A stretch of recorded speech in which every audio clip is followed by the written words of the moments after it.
चलिए स्टार्ट करते हैं। अगली क्लास है मॉडर्न हिस्ट्री की, जिसमें भारत में यूरोपियों का आगमन होता है। और पहले पुर्तगाली आते हैं। पुर्तगाली आते हैं वास्को डी गामा 1498 में। और आने के बाद यहाँ से काली कई प्रकार के मसाले, मिर्ची मसाले ले जाते हैं। ये वहाँ ले आके ये कई 6 गुना दाम में बेच देते हैं। उसी को देखते हुए कई लोग इनके साथ आ जाते हैं अगले साल को। देखिए इस प्रकार से क्वेश्चन बनेंगे। क्वेश्चन देखते हैं हम। क्वेश्चन है कि 1500 में एडी में पुर्तगालियों द्वारा भारत का प्रथम यूरोपीय कारखाना निम्नलिखित में से किस शहर में बनाया गया था? तो वो कालीकट पर बनाया गया था। कारखाना के बेस पे ये अपना आप को स्थापित कर पाए थे, क्योंकि इन्हें पता था कि सबसे पहला जनता अपनी ओर होनी चाहिए। जहां अगर जनता अपनी ओर होगी तो दूसरे मुगल बादशाह से युद्ध करने में कोई दिक्कत नहीं होगी। ठीक है, अब थोड़ा सा एनालाइज करते हैं इसके बारे में। देखिए 1498 में भारत पहुंचने वाला पहला पुर्तगाली यात्री था वास्को डी गामा।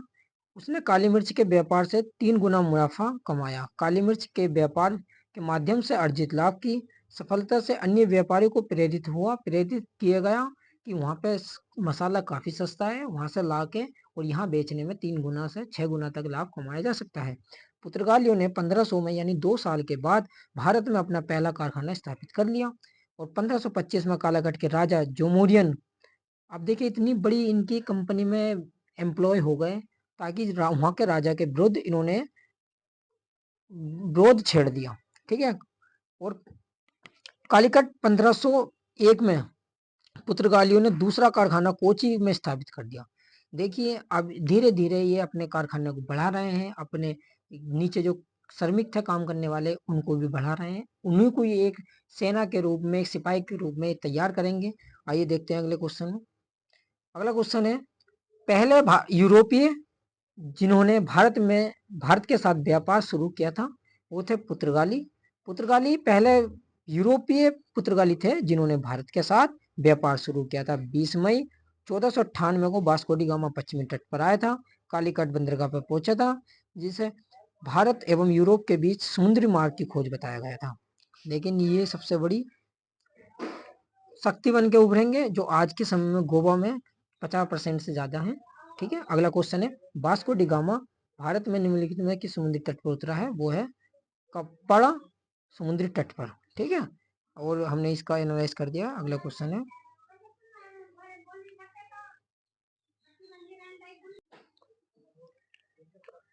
अगला क्वेश्चन है, भारत में आने वाले पहले यूरोपीय जो थे वो थे पुर्तगाली। ठीक है, मैंने बताया कालीकट बंदरगाह पर उतरे थे सर्वप्रथम।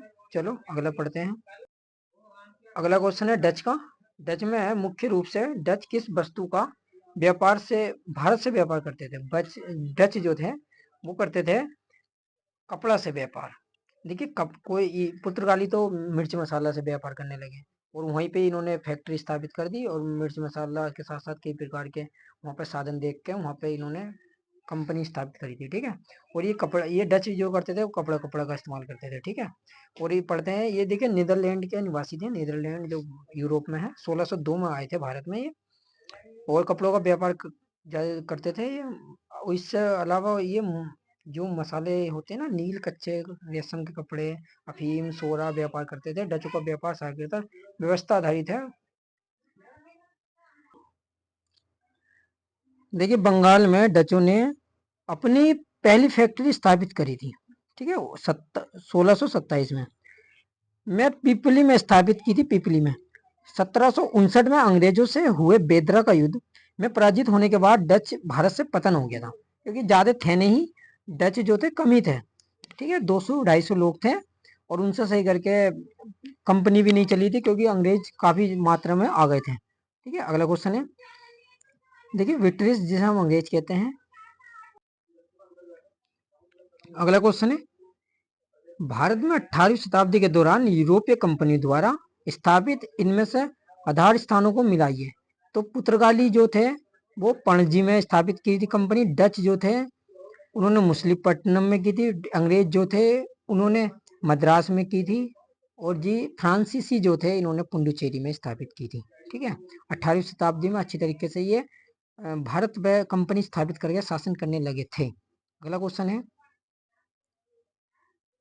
देखिए मिला लीजिएगा, ऐसी था, ये क्वेश्चन हो जाएगा ए, इसका आंसर जो है ए हो जाएगा। ठीक है, पुर्तगाली डच से थे, पणजी से थे, और डच मुस्लिम टनम से थे, अंग्रेज मद्रास से थे, फ्रांसीसी पुडुचेरी से थे। ठीक है, अगला है, अगला क्वेश्चन है, इनमें से किसे भारत में ब्रिटिश साम्राज्य का संस्थापक माना जाता है? तो लॉर्ड क्लाइव जो थे, ये भारत ब्रिटिश साम्राज्य के संस्थापक थे, और इनके बारे में हम पढ़ते हैं। देखिए, भारत में ब्रिटिश साम्राज्य का संस्थापक लॉर्ड क्लाइव को माना जाता है। Lord Clive east India company के क्लर्क के रूप में कार्य करने भारत आए थे। प्लासी के युद्ध में अंग्रेजों ने इनकी सेना की कमान संभाली और विजय प्राप्त की। इसी विजय से भारत में अंग्रेजी शासन की नींव पड़ी। अगला क्वेश्चन है, भारत में पहली बार जिस क्षेत्र में एलंगो फ्रेंच संघर्ष हुआ था वह था, देखिए, दक्षिणी क्षेत्र।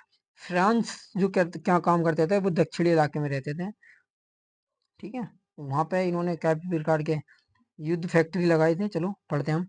प्रथम अंग्रेज अंगल फ्रांसीसी युद्ध 1746 से 1748 2 साल तक लड़ा गया, जिसमें जिसे कर्नाटक का प्रथम युद्ध के नाम से जाना जाता है। यह यूरोप के अंगल फ्रांसीसी युद्ध का विस्तार था, जो ऑस्ट्रेलियाई उत्तराधिकारी के लिए हुआ था, अर्थात यह युद्ध दक्षिणी क्षेत्र में हुआ था। ठीक है, अगला क्वेश्चन है, इनमें से कौन भारत के फ्रेंच कॉलोनी नहीं थी? तो दमन फ्रेंच कॉलोनी नहीं थी, Puducherry French colony, Chandannagar French colony थी, माहे फ्रेंच कॉलोनी थी। इन्होंने इतनी गति से, इतनी स्पीड से अपना ईसाई धर्म फैलाया था भारत में, लेकिन क्या हुआ, जब मराठा मराठा साम्राज्य भारत में प्रसार काफी तेज से बढ़ने लगा, तो इन लोगों की स्थिति बहुत डाउन हो गई। फिर बाद में जब मराठा साम्राज्य का पतन होने लगा, तो इन्होंने फिर उड़ान भरनी शुरू करी। तो इसका एनालाइज करते हैं हम। देखिए, दमन यानी कि भारत में फ्रेंच कॉलोनी नहीं थी। फ्रेंच के अधीन 5 कॉलोनी थी, पुडुचेरी, कराईकल, माहे, चंदननगर, यमन। फ्रांस के सम्राट लुई 16 के अनुसार इसे प्रसिद्ध मंत्री काल्वर्ट के प्रयासों के बाद 1664 में फ्रांसीसी व्यापारिक कंपनी कंपनी द इंड ओरिएंटल की स्थापना यहीं पे की गई थी। ठीक है, फ्रांस के सम्राट थे 16, इनके अनुसार की गई थी। अगला क्वेश्चन है, मराठा साम्राज्य। देखिए आ गया, मराठा साम्राज्य के छत्रपति शिवाजी के साम्राज्य की राजधानी रायगढ़ थी। देखिए पढ़ते हैं हम इसे। आज इनकी बदौलत है जो हम और पूरे भारत में हिंदू साम्राज्य अच्छे तरीके से पल या जाग उठा है। देखिए, मराठा साम्राज्य के संस्थापक छत्रपति शिवाजी महाराज की राजधानी रायगढ़ थी। रायगढ़ किले में शिवाजी को 1764 में छत्रपति का ताज पहनाया गया था।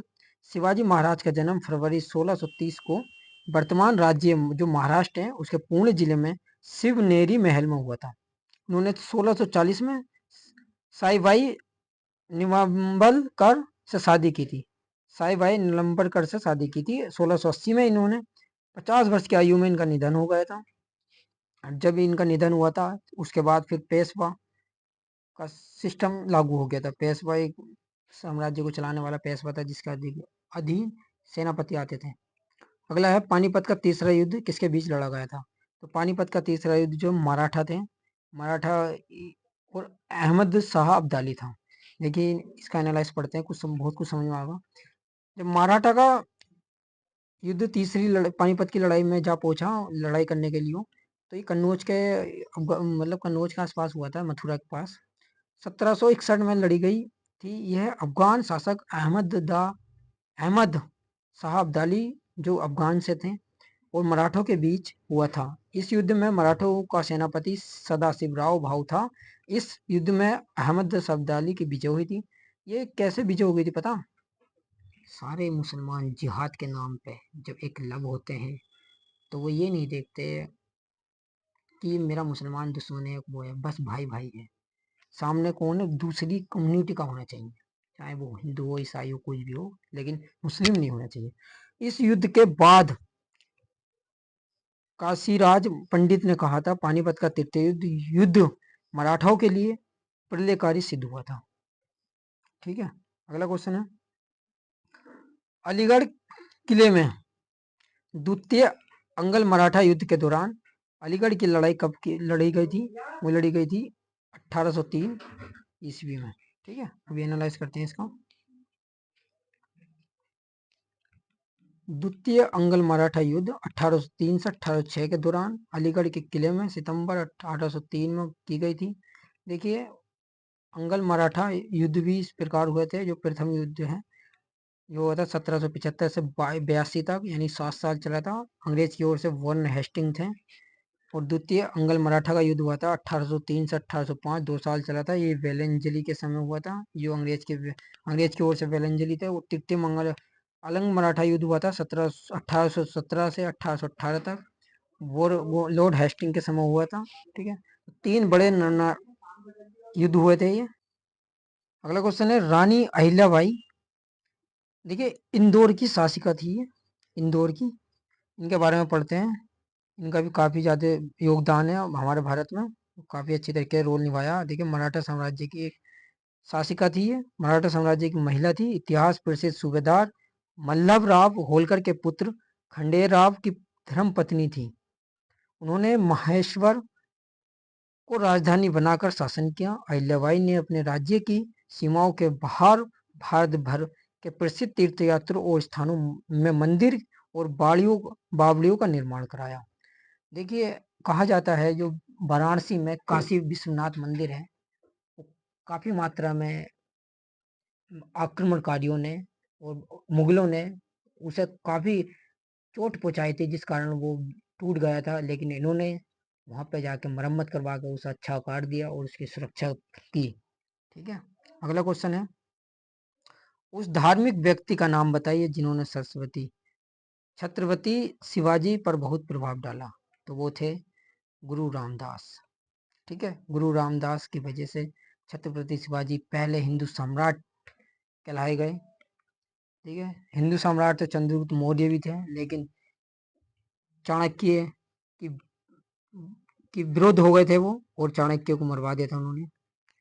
अगला क्वेश्चन है, 20 अप्रैल, अगला क्वेश्चन नहीं एनालाइज है, 20 अप्रैल 1627 में पुणे के निकट शिवनेर के किले में या दुर्ग में शिवाजी का जन्म हुआ था। इनके पिता शाहजी भोसले थे, इनकी माता जीजाबाई थी। शिवाजी के व्यक्तित्व पर सर्वाधिक प्रभाव उनकी माता जीजाबाई का था। और इनके संरक्षक या शिक्षक कहते गए दादा कोणदेव थे। गुरु इनके रामदास जी थे, धार्मिक व्यक्ति थे। इनका प्रभाव पड़ा था काफी इन पर। हिंदू पद था, एक पदशाही अंगीकार किया था इन्होंने। गाय और ब्राह्मणों की रक्षा के लिए व्रत लिया था इन्होंने। हिंदुत्व धर्मोद्धारक की उपाधि धारण की थी इन्होंने। ठीक है, तो अगला है, नाना साहब के रूप में किसको जाना जाता है? नाना साहब के रूप में बालाजी बाजीराव को जाना जाता है।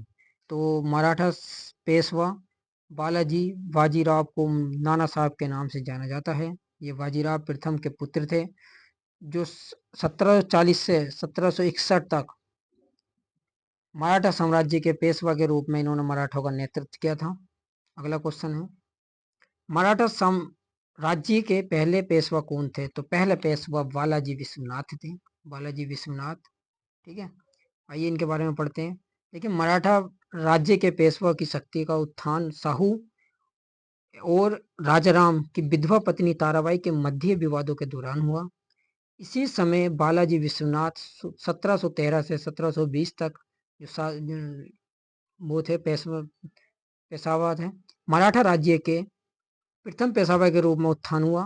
1708 में साहू ने उसे सेनाकृत सैन्य व्यवस्थापक नियुक्त किया कि आप सेना का मैनेजमेंट संभाले।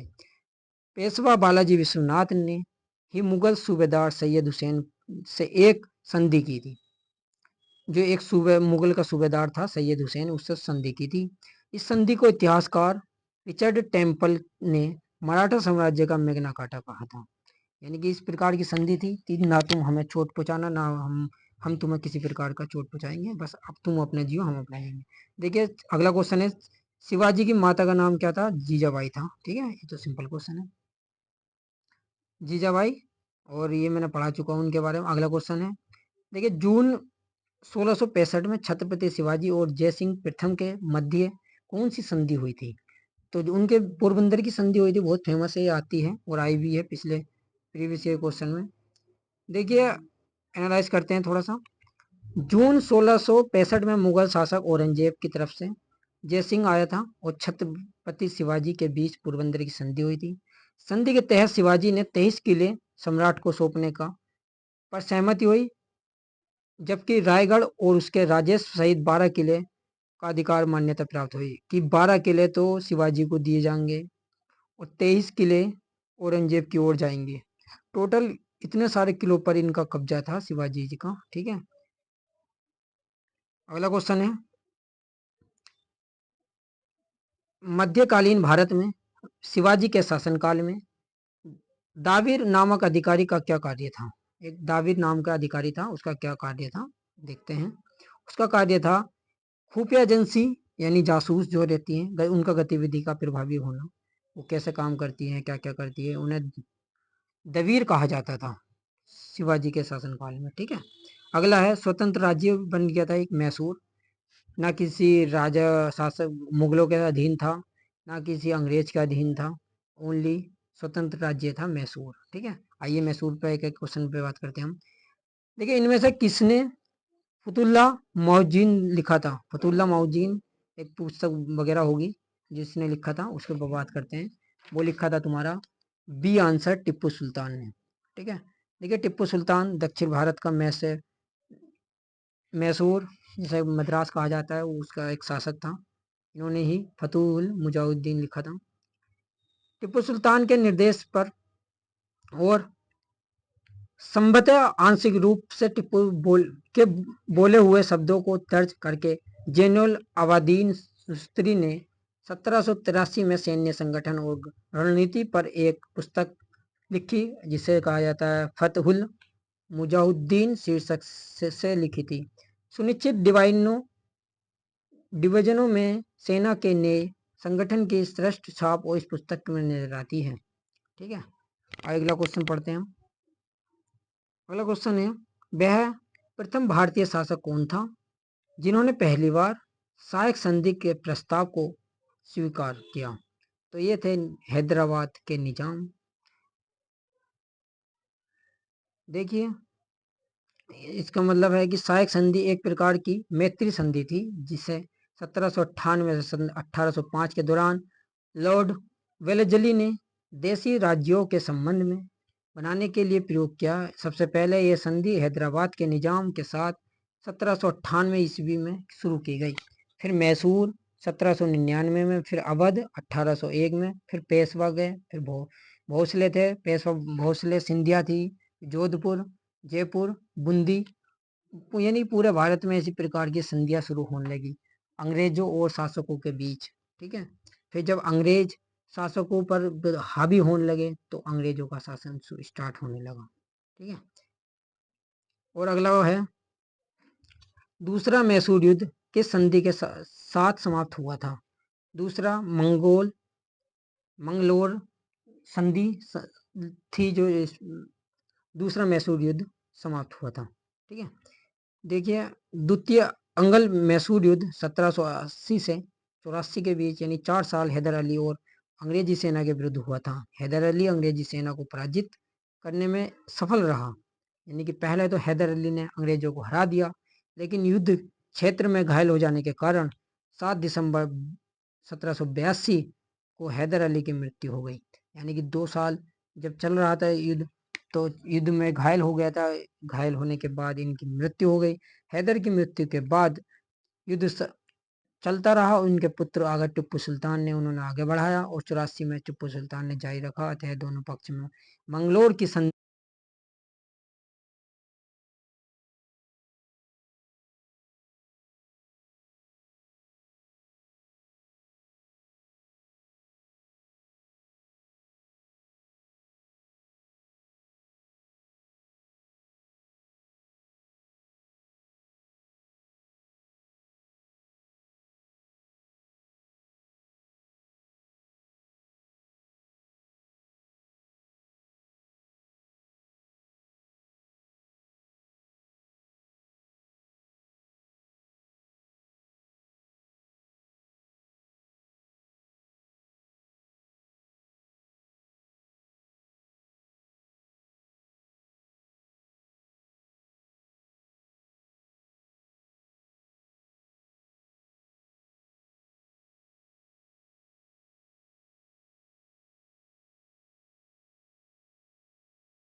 दूसरा, ब्रिटिश सरकार को भारत में कंपनी तथा प्रशासन संबंधी कार्यों के तहत गवर्नर जनरल की परिषद की संख्या 4 से घटाकर 3 कर दी गई।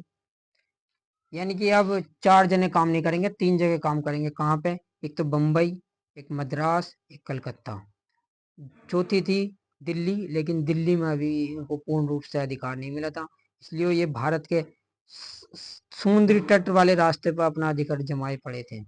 जितने भी इसके बीच में जो भी इलाके थे, उन सबके राजाओं को मारना स्टार्ट कर दिया था। अब धीरे धीरे इधर को बढ़ने लगे थे, दिल्ली की ओर को। ठीक है, अगला है क्वेश्चन है